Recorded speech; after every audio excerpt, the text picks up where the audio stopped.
Pena que não funcionou. Essas 4 palavras mudaram tudo. Eu estava deitada na cama da UTI, no 8º dia de internação, fingindo que ainda estava meio apagada, quando ouvi a voz da minha nora no corredor. A Patrícia. Ela estava sussurrando para o meu filho, o Marcelo. Pena que não funcionou. Na próxima vez a gente vai ter que ser mais cuidadoso. Meu coração parou por 1 segundo.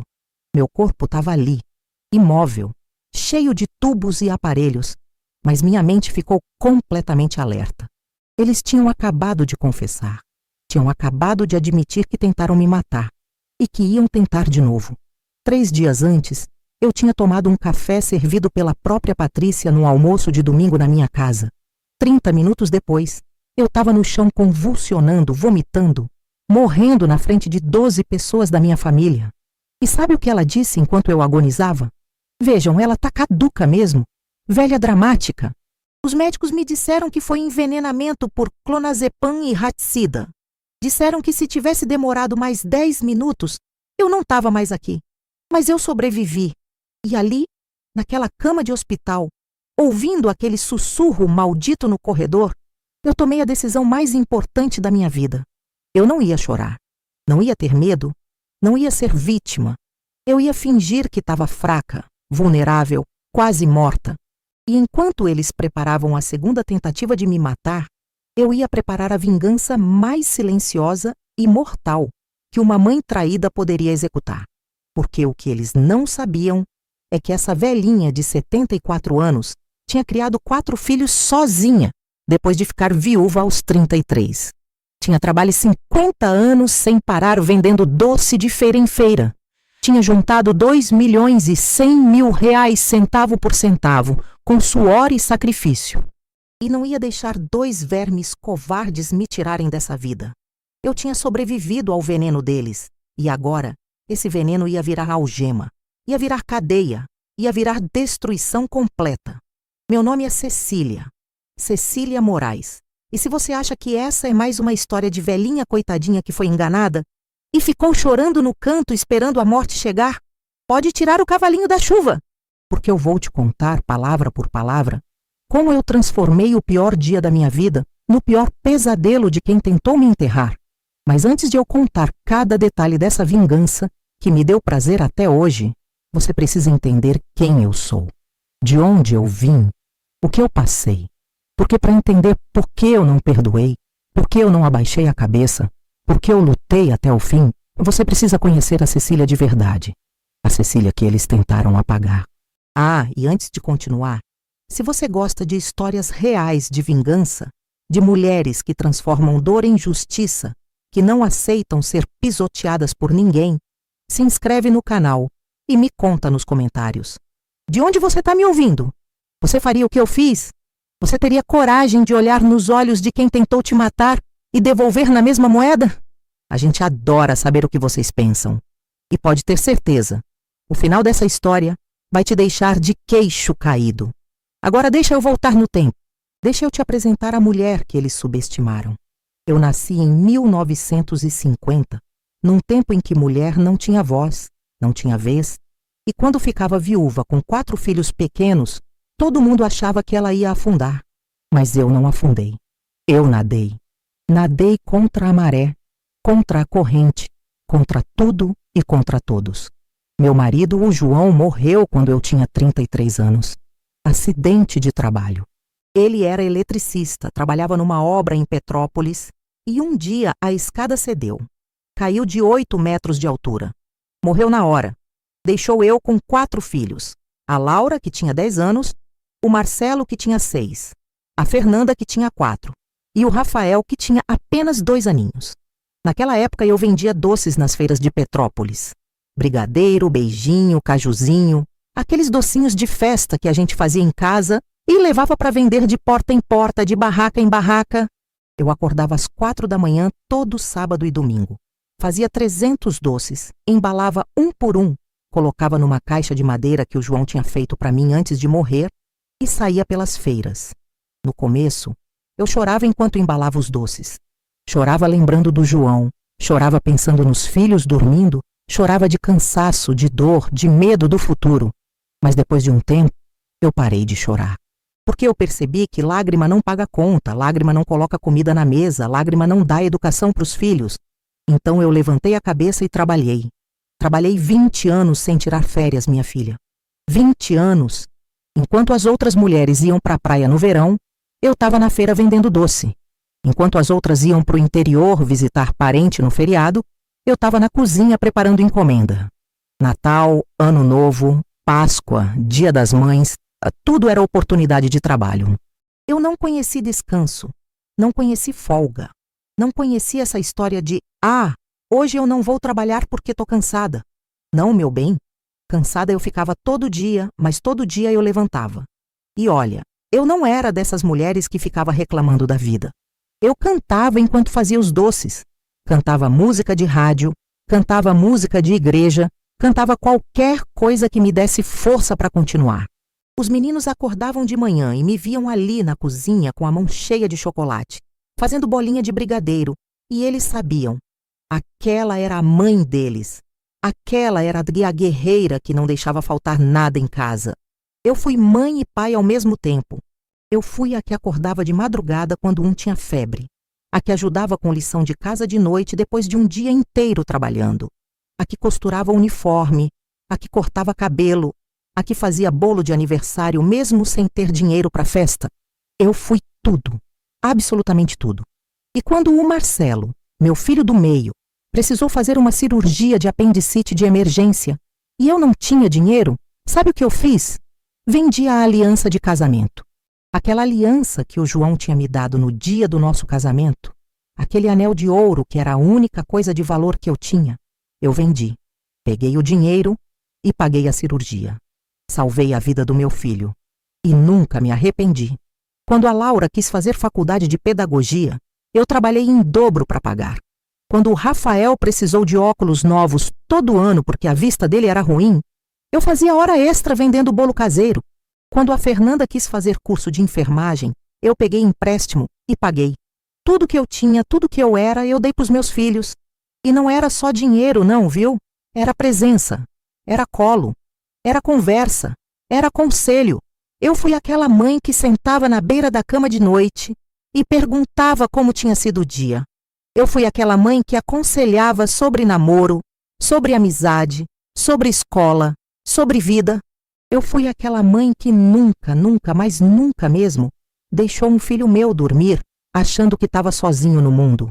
Aí os anos foram passando. Os meninos foram crescendo. A Laura se formou, virou professora, casou com um homem bom, o Daniel, e me deu 3 netos lindos.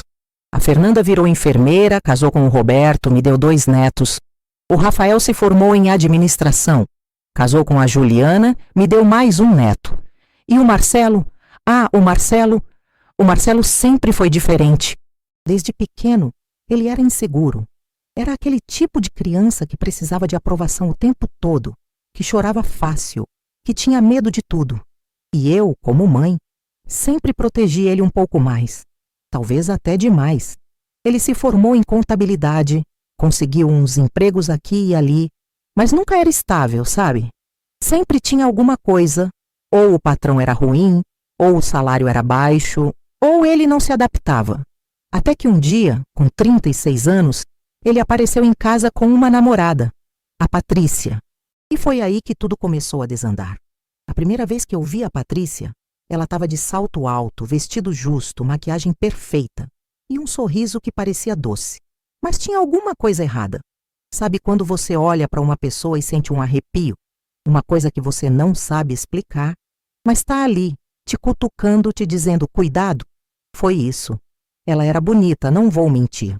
Magra, olhos claros muito penetrantes, daqueles que parecem que estão te estudando, te medindo, te avaliando o tempo todo.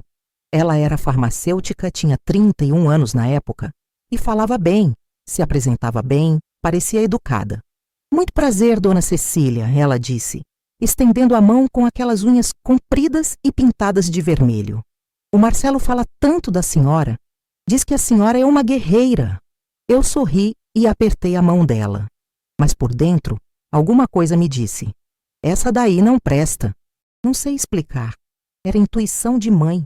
Aquela coisa que a gente sente, mas não tem como provar. Os dois começaram a namorar. Depois de 6 meses já estavam morando juntos. Depois de 1 ano casaram. E foi aí que eu comecei a perceber as mudanças no Marcelo. Antes ele vinha me visitar toda semana. A gente sentava na varanda, tomava café, conversava sobre tudo. Ele me contava dos problemas dele, eu dava conselho, a gente ria junto. Mas depois que ele casou com a Patrícia, as visitas começaram a ficar mais raras. Primeiro foi de toda semana para 1 vez por mês. Depois foi de 1 vez por mês para só em aniversário e Natal.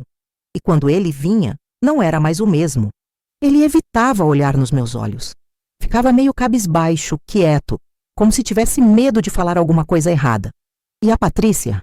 A Patrícia sempre vinha junto, sempre controlando, sempre de olho em tudo que ele dizia. Eu comecei a reparar em outras coisas também. A Patrícia sempre chegava na minha casa olhando tudo. Olhava para os quadros na parede, para os móveis, para as coisas que eu tinha, como se estivesse calculando quanto valia. E sempre fazia comentários. Dona Cecília, essa casa é tão grande para a senhora sozinha, né? Ou então, nossa, essa prataria é antiga, deve valer uma fortuna. Ou ainda, a senhora não cansa de cuidar de tudo isso sozinha? No começo, eu achei que era só conversa, mas com o tempo, eu percebi que não era inocente. Ela estava fazendo inventário mental de tudo que eu tinha. Estava contando, estava avaliando, estava planejando. E o pior é que ela era esperta. Ela nunca foi grossa comigo na frente dos outros. Pelo contrário, ela era gentil, educada. Sempre me chamava de sogra querida. Sempre perguntava se eu estava precisando de alguma coisa. Mas tinha veneno naquele sorriso. Tinha falsidade naqueles abraços apertados demais. Tinha cálculo por trás de cada palavra doce. Um dia, a Laura veio me visitar e me contou uma coisa que me deixou gelada. Mãe, a Patrícia me ligou semana passada e ficou perguntando sobre a herança.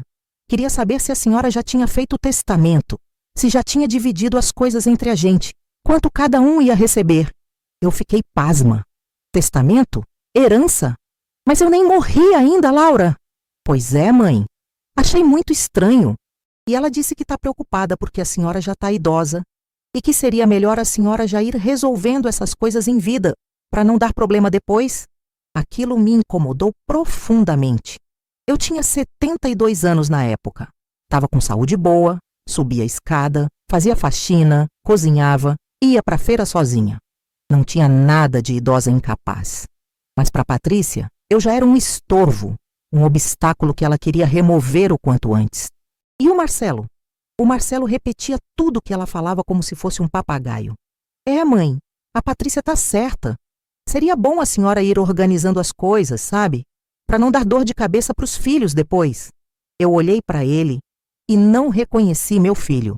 Aquele homem de 40 anos, sentado ali na minha frente. Não era mais o menino que eu tinha criado. Era um fantoche. Era um homem manipulado, controlado, destruído por dentro. Mas o que eu não sabia ainda era que por trás daquela conversa de organizar as coisas, por trás daquele sorriso da Patrícia, por trás daquela educação falsa, tinha um plano para me tirar tudo, um plano para antecipar a herança. E quando eu recusasse, um plano para me eliminar. Tudo começou a ficar claro em julho de 2024. Foi quando eu descobri o testamento. Eu sempre fui organizada com as minhas coisas. Documentos, papéis, escrituras, tudo guardadinho numa pasta na minha escrivaninha. E um dia eu fui conferir uns papéis e percebi que o testamento que eu tinha feito anos atrás estava meio amassado, como se alguém tivesse mexido. O testamento era simples. Tudo o que eu tinha seria dividido igualmente entre os 4 filhos.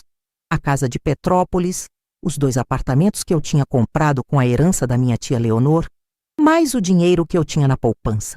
No total, 2.100.000 reais. Dividido em 4, dava 525 mil para cada um.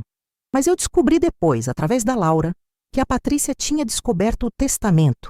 Ela tinha vindo na minha casa, uma vez que eu tinha saído para fazer compra, tinha mexido nos meus papéis, tinha visto o valor total e tinha enlouquecido. 525 mil?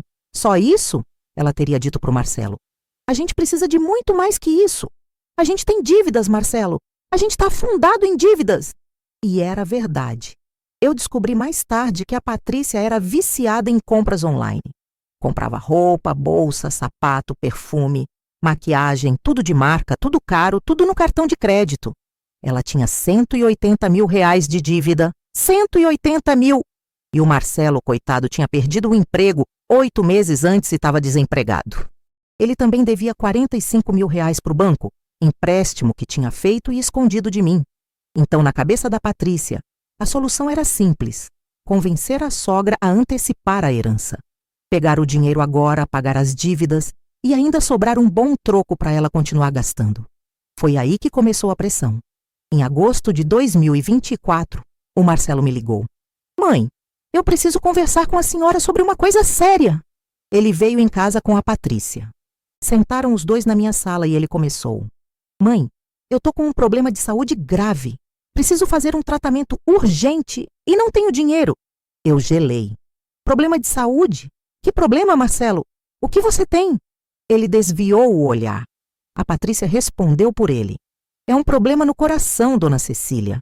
Os médicos disseram que ele precisa fazer uns exames caríssimos e também vai precisar de cirurgia. A gente está desesperado. Eu olhei para o meu filho. Marcelo, olha para mim. Você está doente mesmo? Ele não conseguiu me olhar nos olhos. Apenas balançou a cabeça que sim. E quanto precisa? Eu perguntei. 150 mil reais. A Patrícia respondeu na hora, rápida como uma cobra dando osso bote. Eu respirei fundo. 150 mil reais não era pouco. Mas se meu filho estava doente, se ele precisava, eu ia fazer o impossível. Tá bom, mas eu preciso ver os exames. Preciso conversar com o médico, preciso entender o que está acontecendo. A Patrícia ficou nervosa. Não precisa disso tudo, dona Cecília. A gente só precisa do dinheiro o quanto antes. E foi aí que eu desconfiei. Não, Patrícia. Se é para eu tirar 150 mil reais da poupança, eu preciso ter certeza do que está acontecendo. Quero o nome do médico, quero ver os exames, quero ir na consulta junto. O Marcelo começou a suar frio. A Patrícia tentou insistir, mas eu fui firme. Ou vocês me mostram os documentos ou eu não dou o dinheiro. Eles foram embora sem o dinheiro. E nunca mais falaram do tal tratamento, porque era mentira. Era tudo mentira para arrancar dinheiro de mim. Mas a Patrícia não desistiu. Em setembro, eles voltaram com outra história. Dessa vez, disseram que precisavam urgentemente vender o apartamento onde moravam porque tinham dívidas com o banco e que se eu vendesse um dos meus apartamentos e desse o dinheiro para eles, eles conseguiriam se reerguer. Eu recusei de novo. Marcelo, eu trabalhei a vida inteira para conseguir esses apartamentos. Não vou vender para pagar dívida que vocês fizeram por irresponsabilidade. A Patrícia explodiu. Irresponsabilidade? A senhora acha que a gente é irresponsável? A senhora não sabe como é difícil viver hoje em dia. A senhora não sabe o que é ter que sustentar uma casa. Eu olhei para ela com firmeza. Eu criei 4 filhos sozinha vendendo doce de porta em porta, Patrícia.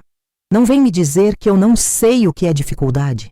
Ela ficou vermelha de raiva. Pegou a bolsa e saiu batendo a porta. O Marcelo saiu atrás dela sem nem me dar tchau. E foi aí que a campanha de difamação começou.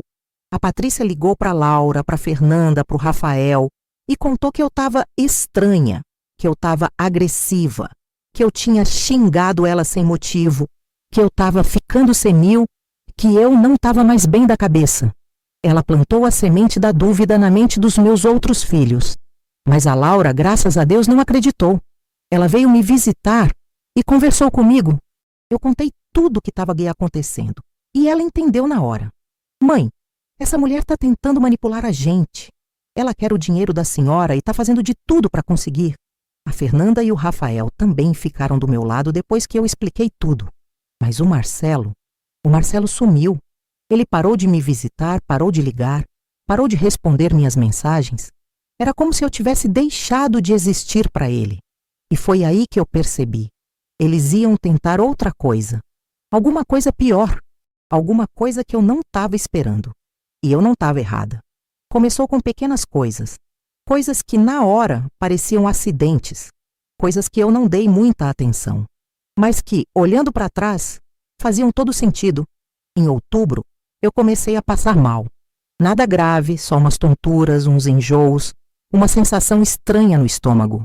Fui no médico, fiz exames e o doutor não achou nada. Deve ser a pressão, dona Cecília. A senhora está tomando os remédios direitinho? Eu tava. Eu sempre tomei meus remédios certinho. Eu tinha pressão alta, tomava um comprimido por dia, sempre no mesmo horário. Mas de uns tempos para cá, eu tinha percebido que os remédios estavam com uma cor meio diferente. Achei que era a farmácia que tinha mudado o fornecedor. Até que um dia a Laura veio me visitar e viu a cartela de remédios na mesa. Mãe, esse remédio tá estranho. Deixa eu levar para a farmácia para conferir. Ela levou e descobriu que não era o remédio da pressão. Era outra coisa. Era um remédio para dormir, um calmante, que tinha sido colocado na cartela no lugar do remédio certo. Eu fiquei em choque. Alguém trocou meu remédio? Mas quem? A Laura ficou quieta. A gente sabia quem. A única pessoa que tinha acesso a remédios controlados, a única pessoa que trabalhava como farmacêutica e sabia exatamente como trocar um comprimido por outro sem que ninguém percebesse. A Patrícia. Mas não era só isso. Teve uma vez que eu comprei uns frios na feira e coloquei na geladeira. No dia seguinte, quando fui fazer um sanduíche, o presunto estava com um cheiro azedo, estragado. Joguei fora. Achei que tinha comprado estragado. Teve outra vez que eu fiz um bolo, guardei na geladeira, e quando fui comer no dia seguinte, estava com gosto estranho, amargo. Joguei fora também. Teve uma ocasião que eu tropecei na escada de casa porque tinha um tapete meio enrolado. Quase quebrei a perna. Na hora, achei que eu mesma tinha deixado o tapete assim.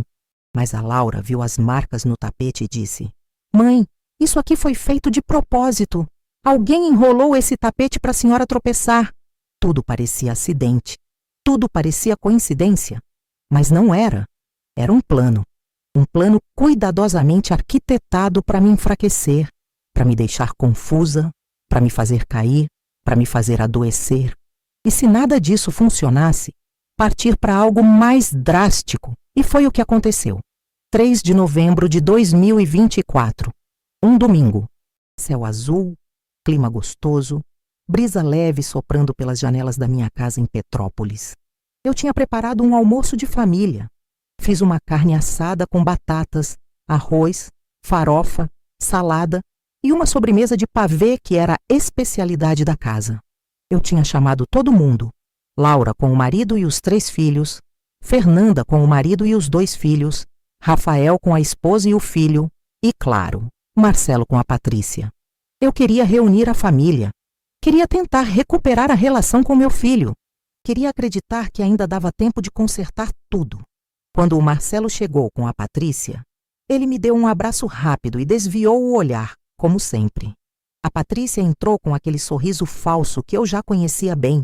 Deu 2 beijinhos no ar perto do meu rosto e disse: Oi, sogra querida, como a senhora tá? Tô bem, Patrícia, que bom que vocês vieram. A casa estava cheia, 12 pessoas. Conversa, risada, crianças correndo, aquele barulho gostoso de família reunida. Eu servi o almoço, todo mundo elogiou a comida. E depois da sobremesa eu disse: Vou fazer café para todo mundo. Foi quando a Patrícia se levantou rapidinho e disse: Não, não, dona Cecília, deixa que eu faço. A senhora já fez o almoço todo, já trabalhou demais. Senta aí e descansa.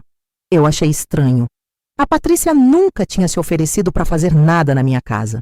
Mas eu pensei: vai ver, ela tá tentando ser mais gentil, vai ver, ela tá tentando melhorar a relação. Então eu deixei. Ela foi para a cozinha. Ficou lá uns 10 minutos. E quando voltou, estava carregando uma bandeja com xícaras de café. Ela serviu todo mundo. E quando chegou na minha vez, ela me entregou a xícara pessoalmente, olhando bem nos meus olhos, com aquele sorriso que me dava arrepio.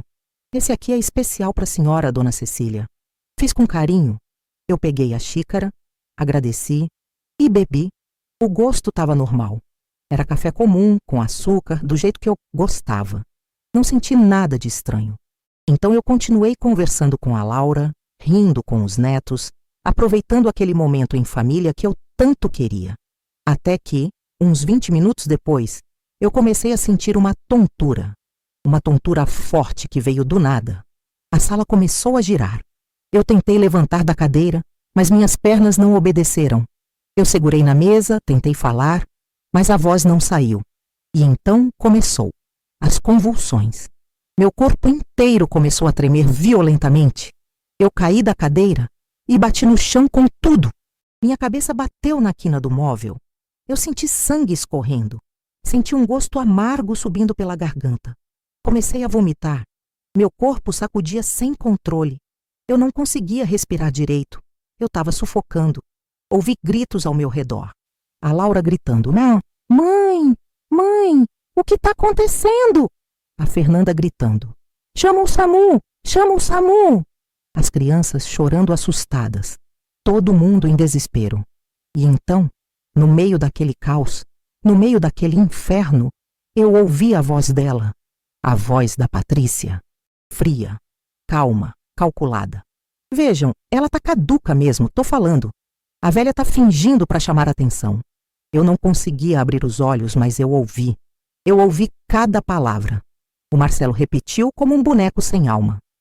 Deve ser coisa da idade, ela tem feito cada drama ultimamente.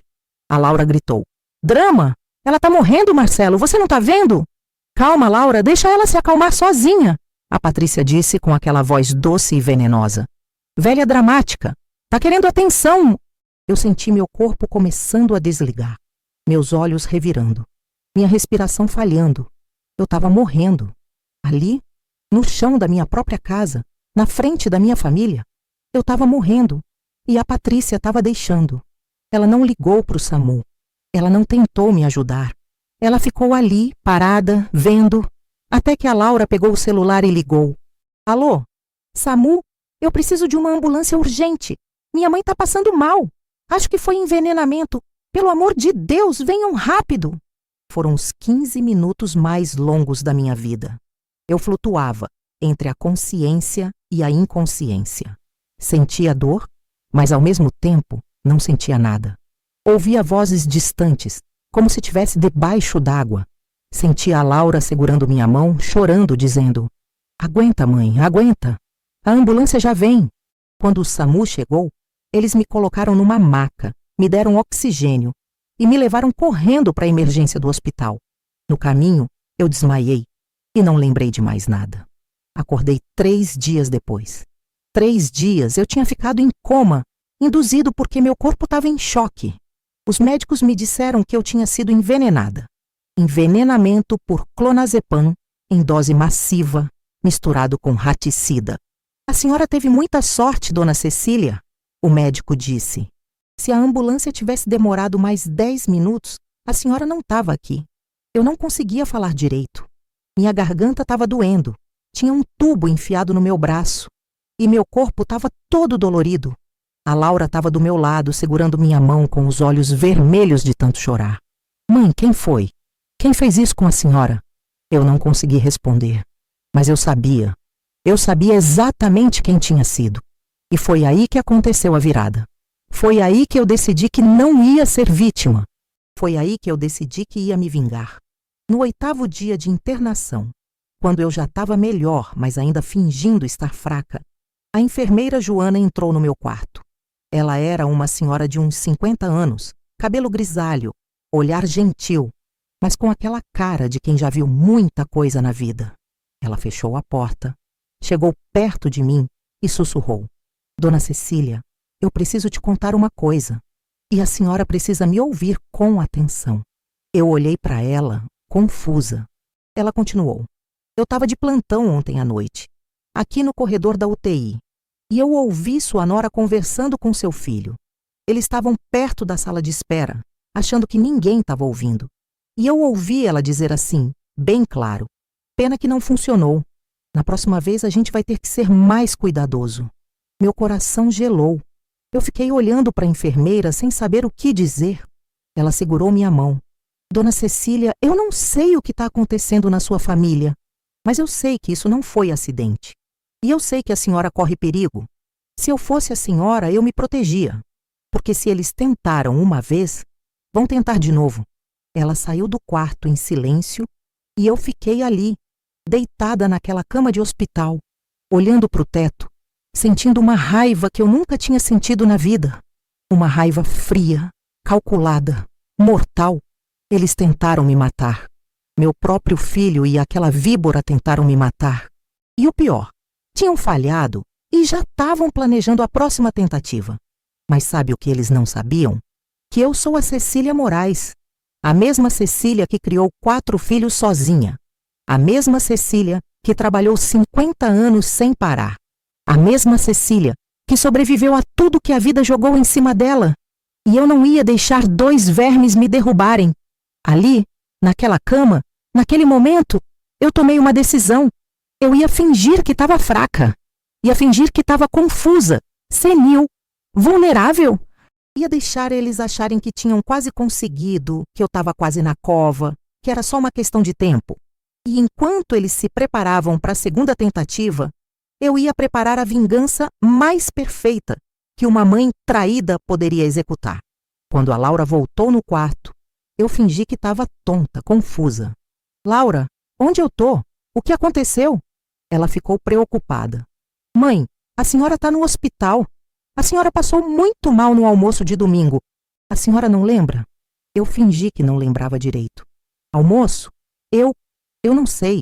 Tá tudo confuso na minha cabeça. A Laura me abraçou e começou a chorar. Mãe, a senhora vai ficar bem. Eu vou cuidar da senhora. E foi aí que eu sussurrei no ouvido dela, bem baixinho, para ninguém mais ouvir. Laura, eu preciso que você confie em mim. Eu vou fingir que tô mal, mas eu não tô. Eu sei exatamente o que aconteceu e eu sei exatamente o que eu vou fazer. Mas eu preciso da sua ajuda. Ela se afastou e me olhou nos olhos confusa. Mãe, o que a senhora está dizendo? Depois eu te explico. Por enquanto, só finge que eu tô mal. Não conta para ninguém que eu tô lúcida. Principalmente não conta para o Marcelo e para a Patrícia. A Laura entendeu. Ela sempre foi a mais esperta dos meus filhos.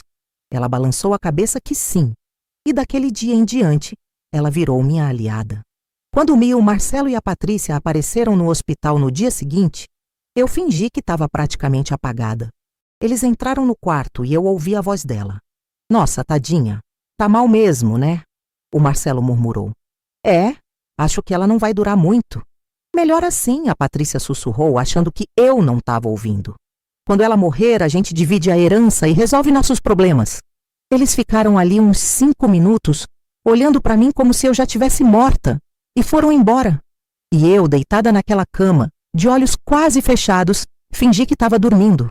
Mas por dentro, eu estava fervendo. Por dentro, eu estava planejando cada detalhe da minha vingança. Quando eu saí do hospital, uma semana depois, eu pedi para Laura fazer 2 coisas para mim. Primeira, contratar um advogado criminalista. Segunda, instalar câmeras escondidas na minha casa. A Laura estranhou. Câmeras, mãe? Para quê? Confia em mim, minha filha, só instala. Ela instalou 4 câmeras minúsculas, escondidas em lugares estratégicos.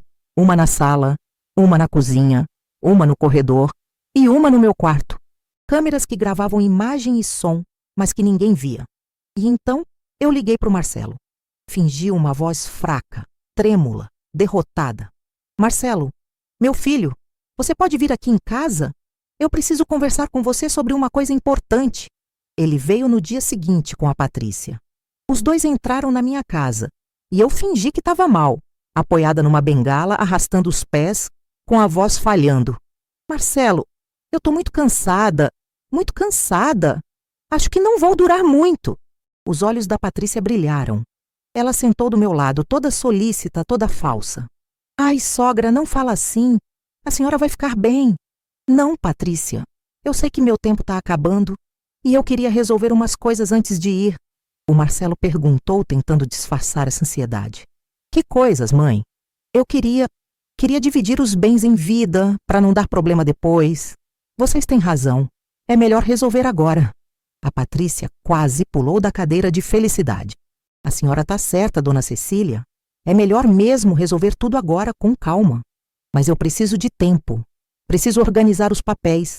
Preciso pensar direito em como vou fazer. Claro, sogra, claro. A senhora tem todo o tempo do mundo, a Patrícia disse. Mas nos olhos dela eu vi a impaciência, a gana, a vontade de arrancar logo o dinheiro de mim. Eles foram embora felizes. Felizes porque acharam que tinham vencido. felizes porque acharam que eu tinha caído no golpe deles. Mas o que eles não sabiam é que toda aquela conversa tinha sido gravada, imagem e som, e tinha mais. Enquanto eu fingia estar organizando os papéis da herança, eu descobri uma coisa que nem eu mesma sabia. Uma conta bancária offshore que minha tia Leonor, que tinha me deixado a herança anos atrás, tinha aberto em segredo e que eu nunca tinha acessado.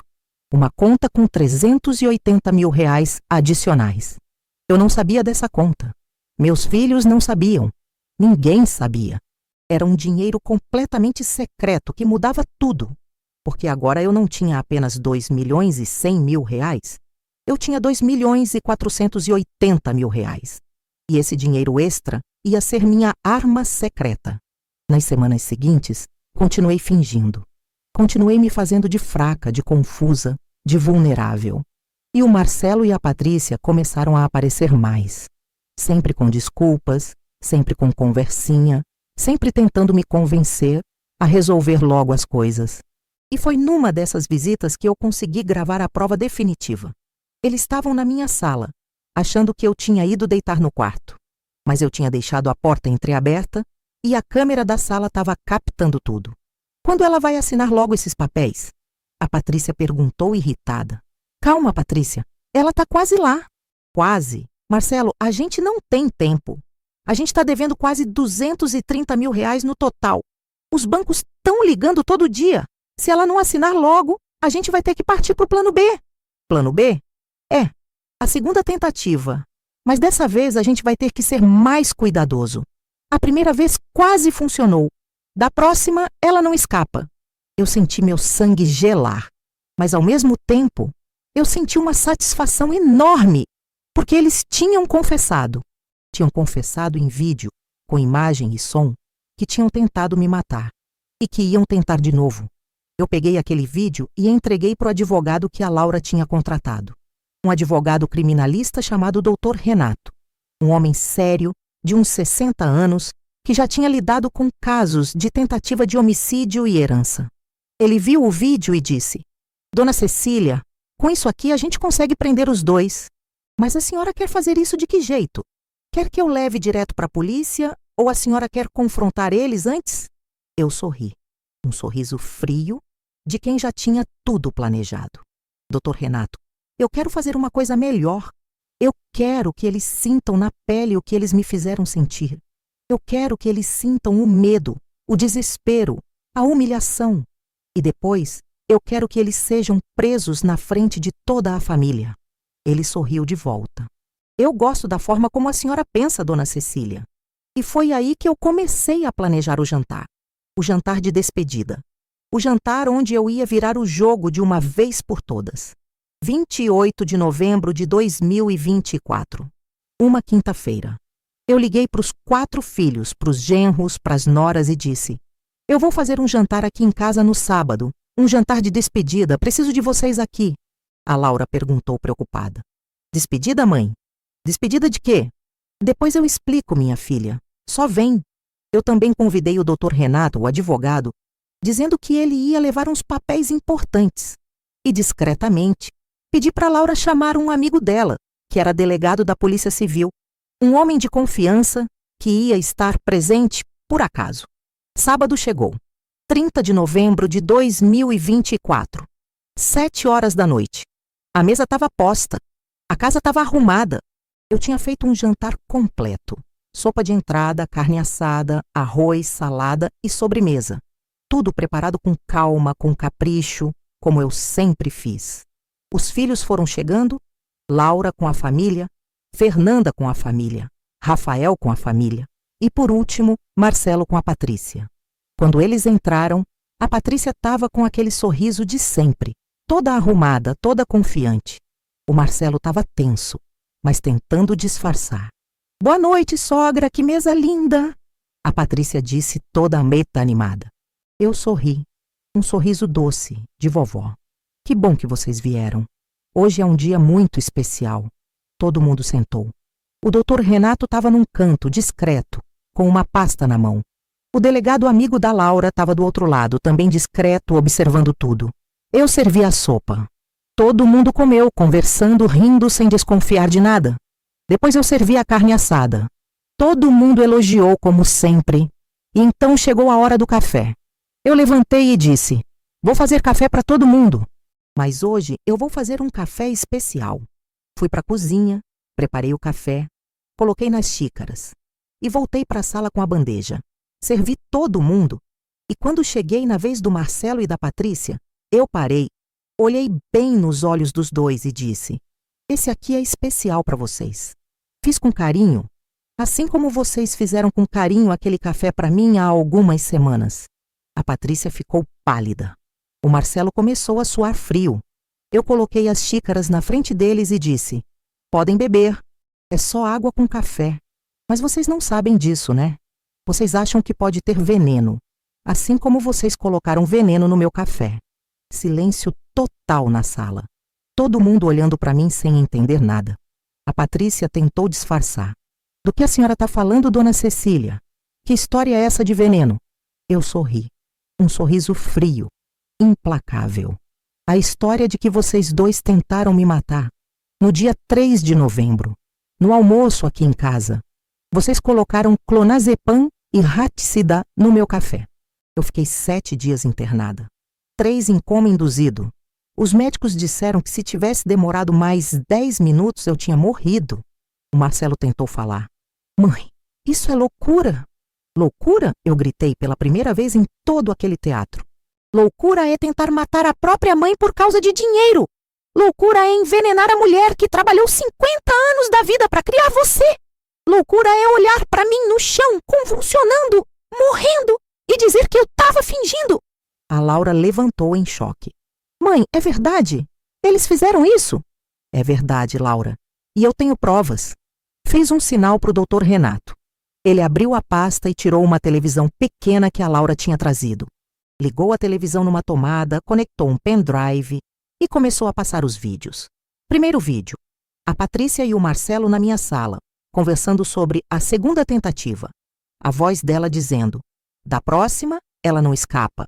Segundo vídeo, os dois no hospital sussurrando que era melhor assim, que quando eu morresse eles iam dividir a herança e resolver os problemas. Terceiro vídeo, a conversa deles sobre as dívidas, sobre o desespero, sobre a tentativa de me forçar a antecipar a herança. Eu vi o rosto da Patrícia desmoronar. Vi o Marcelo começar a tremer. Vi a Laura chorar de raiva. Vi a Fernanda e o Rafael ficarem paralisados de choque.